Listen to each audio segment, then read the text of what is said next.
Hi, a very good evening to all of you. So today with us we have Achyutanandan Sahu, who has got into Delhi School of Economics for academic session 2024-2025. Welcome Achyutanandan. Thank you sir. ठीक है। Okay Achyutanandan, the best part जो आपकी रही है throughout the journey, correct, yes that has been कि आप आते हो हिंदी बैकग्राउंड से, correct. Yes sir yes sir आपका आपका आपका जो लर्निंग रहा है, आपका जो प्रोसेस रहा है प्रिपरेशन का, वो हिंदी बैकग्राउंड से रहा है। So yes sir yes sir हाँ, so that is the main reason मैं चाहता हूँ कि आप अपना एक्सपीरियंस शेयर करो, बिकॉज बहुत सारे बच्चे हैं and I can yes literally sir tell you कि कौन कौन सी यूनिवर्सिटी से वो बच्चे आते हैं जो उस यूनिवर्सिटी के बाहर जाना चाहते हैं एंड वांट टू लिव।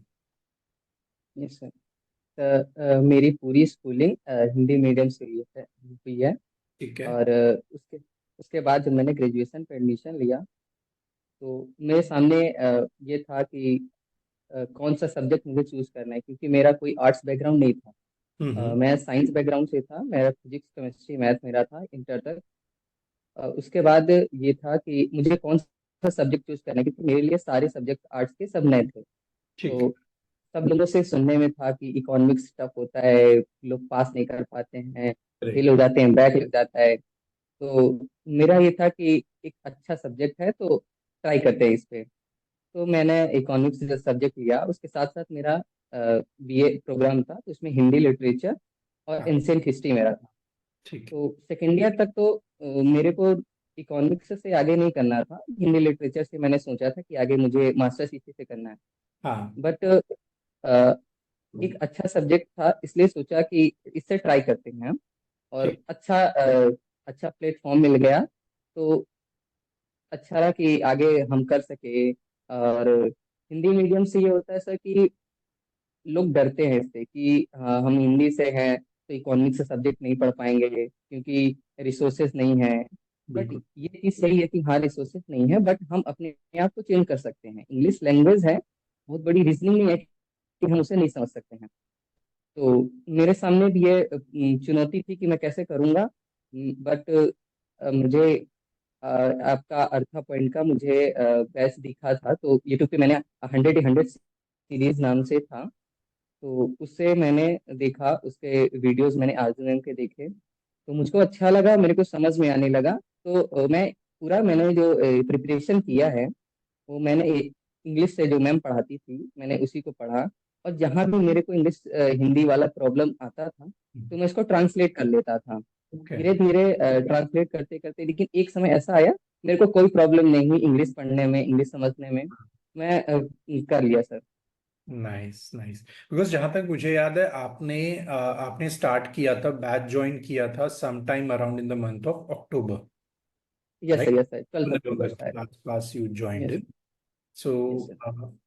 वो इमीडिएटली तब था कि जो सीयूटी का एग्जाम है वो मार्च में आने वाला है, चलो लेट्स स्टार्ट द प्रिपरेशन, और हाउ वाज इट? मैं जब मेरा सेकेंड ईयर एग्जाम हुआ था उसके बाद से मैंने सोचा था कि प्रिपरेशन स्टार्ट कर देते हैं, तो मैंने स्टार्ट किया।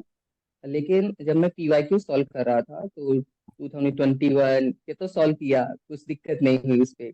हाँ। 22 का देखा, 23 का देखा, तो मेरे को लगा हाँ। कि प्रॉब्लम हो रही है। तो इसलिए मैंने सोचा कि एक अच्छा प्लेटफॉर्म चाहिए, तो मैंने उसमें आपका अच्छा पॉइंट देखा था, तो गुड। मैंने फिर उसे ज्वाइन किया। लेकिन अक्टूबर से जब मार्च में होना था पेपर, तो मेरे पास लिमिटेड टाइम्स था। करेक्ट। तो उस लिमिटेड टाइम में मुझको अच्छा करना था, तो मैंने एक स्ट्रेटजी बनाई कि कैसे करना है। स्टार्टिंग पे तो मेरे को प्रॉब्लम हुई थी सर। मुझे यहाँ तक याद है मैंने आपसे पर्सनल गाइडेंस भी ली थी एक दो बार कॉल करके कि सर मेरे को समझ भी नहीं आ रहा मुझे क्या करना चाहिए, कैसे जो चैप्टर से कैसे डिवाइड करके कौन कौन से टॉपिक पहले पढ़ना चाहिए, कौन से बाद। तो आपने बोला था कि जो आपका जो स्ट्रॉन्ग पोर्शन है उसे पहले कर लेना चाहिए। तो मैंने वही किया था कि जो मेरा स्ट्रॉन्ग था उसको मैंने उससे पहले कर लिया था। बाकी जो थोड़ा वीक था तो उसमें ज्यादा टाइम क्योंकि देना था, स्ट्रांग वाले पे थोड़ा सा समय दे करके मैंने उसको खत्म कर लिया था। जैसे मेरा मैथ बैकग्राउंड रहा है तो मैथ्स और स्टैट्स पे मेरे को प्रॉब्लम नहीं हुई थी। ठीक। इकोनॉमेट्रिक्स का जो लीनियर रिग्रेशन था वो उस पर दिक्कत नहीं हुई थी सर। जो प्रॉब्लम हुई थी मेरे को वो इंटरनेशनल ट्रेड और हम्म, मैक्रो पे हुई थी, बट हाँ, मैंने उससे ज्यादा टाइम दिया। तो धीरे धीरे स्टार्टिंग पे तो प्रॉब्लम हुई थी, लेकिन धीरे धीरे लास्ट तक आते आते मैं फेमिलियर हो चुका था उस चीजों से। करेक्ट। तो ऐसा ही था सर। करेक्ट। तो यार देखो, आप एक इंस्पिरेशन हो फॉर स्टूडेंट्स, जो आपने बिल्कुल ठीक कहा, जो डरते हैं कि हम हिंदी मीडियम से आते हैं, पहला।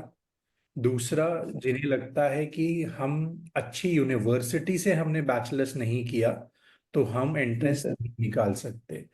तो आप एक आइडल एग्जाम्पल हो उन सभी बच्चों के लिए कि अगर आप में परसिवरेंस है, कंसिस्टेंसी है, कॉन्फिडेंस है और आप हार्डवर्क करने से नहीं डरोगे, तो इररिस्पेक्टिव चाहे आपका कोई भी बैकग्राउंड हो, चाहे इको हो नॉन इको हो, चाहे आप यस हिंदी सर। बैकग्राउंड हो या इंग्लिश बैकग्राउंड हो, और आप किसी भी यूनिवर्सिटी से आओ, उससे फर्क नहीं पड़ता।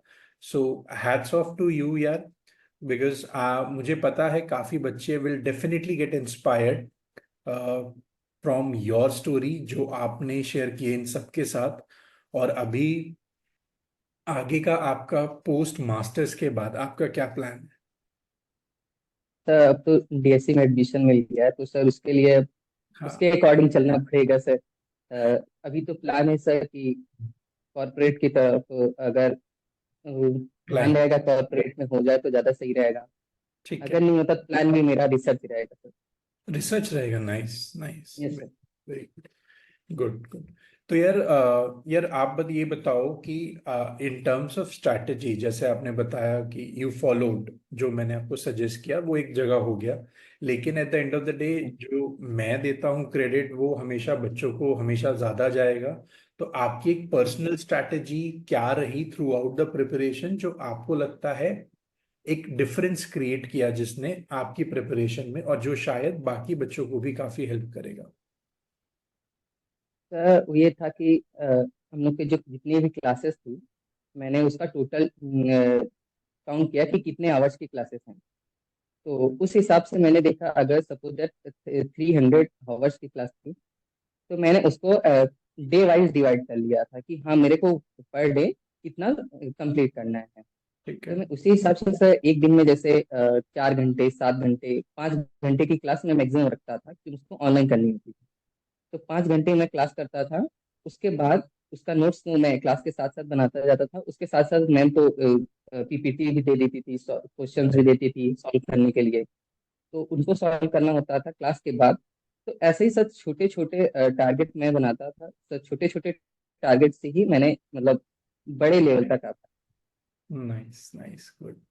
क्योंकि और आप। सर जैसे सब्जेक्ट पे था, तो मेरा जैसे मैथ बैकग्राउंड बनता है कि सर मेरा मैथ बैकग्राउंड था, तो मेरे को हाँ। मैथ्स और इस स्टैट्स पे ज्यादा टाइम नहीं देना पड़ा था, क्योंकि करेक्ट। मैंने ये सब पहले पढ़ रखा था। तो मैथ्स और स्टैट्स को मैंने सबसे पहले कंप्लीट कर लिया। उसके बाद माइक्रो मैक्रो और इंटरनेशनल ट्रेड, इसको हाँ। मैंने बाद में रखा और इस पे ज्यादा समय दिया, क्योंकि जो कमजोर पोर्शन है उसमें ज्यादा समय देना ही है। तो इसी हिसाब से सर मैंने तैयारी किया था। और और जो टेलीग्राम पे हम लोग का ग्रुप बना था सर, तो उस हाँ। पे जो भी डाउट होते थे, डेली डाउट होते थे, तो सर उसमें मैम सीधा आती थी और उसमें सही। उसका सॉल्यूशन देती थी। तो वो सर हम लोग के लिए काफी हेल्पफुल हुआ था सर, बहुत ज्यादा हेल्पफुल। तो इवन मुझे सर याद है कि जो मैंने ग्रुप में जितने क्वेश्चन सॉल्व किए, उसमें से कम डाउट जो लोगों के थे, उसमें से 10-15 क्वेश्चन डायरेक्ट टू डायरेक्ट आए थे sir. Correct correct. I I know. और जब आप लोग इस चीज को कंफर्म करते हो ना, तो बच्चों को लगता है कि हाँ, मैम ने जो दिया था वो एकदम रॉक सॉलिड था, कि बॉस ये आपको करना ही करना है, इसको आप नहीं छोड़ सकते, ये एग्जाम में आने के बहुत चांसेस होते हैं। तो थैंक यू यार, आपने कंफर्म किया वो चीज़। और अमेजिंग, आपने बहुत ही छोटे शब्दों में सारी चीजें संभव कर ली जो एक आइडल एग्जाम्पल में, एक आइडल प्रिपरेशन के एग्जाम्पल में होनी चाहिए। चाहे वो अपने पूरे कोर्स को डिवाइड करना हो, चाहे वो उसको डेली बेसिस पे पढ़ना हो, या उसके नोट्स बनाने हो, या अपने जो प्रिपरेशन स्ट्रैटेजी पे है उस पे एक फोकस देते हुए अपने वीक पॉइंट्स पे काम करना है, ज्यादा से ज्यादा समय देना है एज कम्पेयर टू जो आपका स्ट्रॉन्ग पॉइंट है। सो मेरे हिसाब से जो मैं देखता हूँ, आप उन चुनिंदा स्टूडेंट्स में से हो जिन्होंने जो मैंने बोला उसे घुट्टी की तरह पूरा इम्प्लीमेंट किया है, कि हाँ, कि आपने ये करना है इन टर्म्स ऑफ स्ट्रैटेजी में। मैं उतना ही बता सकता हूँ ऑफ कोर्स, है ना, वो मेरे हाथ में है, तो वो मैंने बताया और आपने उसे प्रॉपरली इम्प्लीमेंट किया है, नो डाउट अबाउट दैट। यार अच्युतनंदन, मैं एक ये पूछना चाहूंगा कि अगर आपको उन हर बच्चों को जो अभी टारगेट कर रहे हैं सीयूईटी, ठीक है, बहुतों का एम पता है क्या होता है, और ये ऑनेस्टली मैं आपको बता रहा हूँ कि वो टारगेट ही बड़ा नहीं रखते हैं अपना। करेक्ट, बहुत से बच्चे होते हैं वो टारगेट, आप भी एग्री कर रहे हो उस चीज से, करेक्ट, वो solely is yes sir, reason yes sir. से, है ना, बिकॉज वो सोली इस रीजन से कि मुझे लगता है कि मैंने उस लेवल का नहीं पढ़ा है, तो मैं ये एंट्रेंस कैसे निकाल सकता हूँ या निकाल सकती हूँ। तो आप उन सब बच्चों के लिए क्या कहना चाहोगे, दैट जो आपका टारगेट है वो हमेशा थोड़ा हायर ही रखो, बिकॉज अगर आप में वो हार्डवर्क करने की क्षमता होगी तो you will be able to do it. तो उन सभी बच्चों के लिए आपके अनुसार मोटिवेटिंग वर्ड्स क्या होने चाहिए? सर जब मैं स्टार्ट किया था तो सर मेरा तो बीए प्रोग्राम था, और हम्म। Sir correct. बीए प्रोग्राम का सिलेबस और जो इकोनॉमिक्स ऑनर्स का सिलेबस बहुत ज़्यादा डिफरेंस होता है। बिल्कुल तो बिल्कुल। मेरे को इकोनॉमिक्स का ABCD सिर्फ आ रहा था बस। मेरे को काफ़ी ज़्यादा प्रॉब्लम थी। तो क्योंकि मैंने बताया कि 2021 का मैंने जब PYQ सॉल्व किया था तो मेरे को प्रॉब्लम नहीं हुई। बट हाँ। जब 22 का 23 का मैंने देखा तब उसका काफ़ी ज़्यादा लेवल हाई। तो सबसे पहले तो आपको समझना होगा कि आपका लेवल क्या है। हम्म। आप अपने लेवल को पहचानिए कि हम किस लेवल पे हैं। जिस लेवल पे हैं फिर उसी हिसाब से आपको, अगर आप बहुत नीचे हैं, हम्म। आपको उतना ज्यादा मेहनत करने की आवश्यकता है। अगर आप मेहनत करते हैं कंसिस्टेंट होकर डेली टारगेट बना करके, बिल्कुल। तो श्योर मैं कहता हूँ कि अगर मैं कर सकता हूँ तो आप भी कर सकते हैं। और रही बात सर हिंदी मीडियम के स्टूडेंट्स की, तो जो हिंदी मीडियम के स्टूडेंट होता है वो डरता है सर, बहुत ज्यादा डरता है। तो हाँ। मतलब उसका ड्रीम भी सर मैंने देखा है, वो ड्रीम भी इतने बड़े बड़े यूनिवर्सिटी का नहीं कर पाता है। इवन हाँ। सर अब करेक्ट। मैंने देखा सर बड़े इंस्टीट्यूट पे हिंदी मीडियम का रेशियो बहुत ज्यादा कम है सर। हिंदी हम्म। मीडियम्स का जिनका बैकग्राउंड होता है वो लोग नहीं जा पाते हैं। क्यों? बिल्कुल। उनके पीछे का जो मुझे रीजन लगा सर, हम्म। कि वो लोग इतना बड़ा सोच नहीं पाते हैं हाँ। सर। जब आप सोचेंगे नहीं तो एग्जैक्ट। मुझे नहीं लगता, जब आप सोचेंगे नहीं तो करेंगे कैसे। कहते हैं ना कि जैसा आप सोचेंगे तो आप करेंगे, और जब करेंगे तो वैसे बन जाएंगे। तो सबसे पहले तो आप थिंक बिग। बिल्कुल। इसके पीछे की एक कहानी मुझे याद आ रही है कि ऐसे एक पेड़ था तो उसके नीचे चार पांच लोग बैठे थे। तो सर जब चार पांच लोग वो बैठे थे तो ऐसे ही मन में सोच रहे थे। बारिश हो रही थी, अच्छा सुहाना मौसम था। तो सब लोग को लग रहा था कि काश रोटी होती और मेरे पास नमक होता तो बढ़िया खाता। तो वहां से एक व्यक्ति गुजरता है, तो वो कहता क्या है कि अरे भाई, अगर आप सोच ही रहे हो हाँ। तो क्यों नहीं बड़े बड़े रेसिपी सोचो ना। रोटी हाँ। नमक में क्यों अटके हो। तो इसलिए है कि आपको सोचना ही है तो बड़ा सोचिए। बड़ा सोच। जब बड़ा सोचेंगे तो आप बड़ा करेंगे, जब बड़ा करेंगे तो बड़े बन जाएंगे। तो इसलिए सबसे पहले तो थिंक बिग। उसके बाद आप रेगुलरली कंटिन्यूअस आप मेहनत करिए। और श्योर मैं कहता हूँ अगर मैं कर सकता हूँ तो आप भी कर सकते हैं, तो यही मैं कहना चाहता ग्रेट ग्रेट चतुर्नंदन, आई गेस जो जो आपने काफी सिंपल तरीके से फॉरवर्ड किया है बच्चों के लिए, वो बहुत ही सही है। और उन्हें, मतलब, जब तक आप एक पहली थॉट ही अपने माइंड में नहीं लाओगे, तो आपको नहीं पता आपको मतलब काम किसके लिए करना है, क्या टारगेट क्या है। तो वो चीज हमेशा पहले डिसाइड होनी चाहिए, और वो हमेशा एकदम टॉप लेवल की होनी चाहिए कि आपका टारगेट ही ये है। ठीक है। और शुरुआत में थोड़ी बहुत आपको दिक्कतें आएंगी, उसमें कोई, बट वो एक रीजन नहीं होगा कि आप अपने उस गोल को वहीं पे छोड़ दो और फिर वापस से पुराने जोन में चले जाओ, और ठीक है, मेरी जो यूनिवर्सिटी है आसपास की, मैं वहीं पे खुश हूँ, मुझे जाना ही नहीं है। वो नहीं होना चाहिए। आप जब तक अपने आप को पुश नहीं करोगे, आप एक जोन से बाहर नहीं आओगे। और मैं मतलब काफी सालों से बच्चों को बोल रहा हूँ, और जब बच्चे आते हैं specially some of the universities जहाँ पे कोर्स करिकुलम इतना अच्छा नहीं होता, और जब वो बाहर पढ़ना चाहते हैं, तो उससे बेटर कुछ नहीं होता कि आपका जो ड्रीम है वो वहां से स्टार्ट हो गया है। So thank you so much यार अच्युतानंदन। और थैंक यू। इसके साथ यही कहूँगा, थैंक यू सो मच, आपने टाइम निकाला, पहली चीज। एंड दूसरी ऑफ कोर्स कि आपकी जो जर्नी है वो काफी बच्चों को इंस्पायर करेगी for sure. Thank you sir.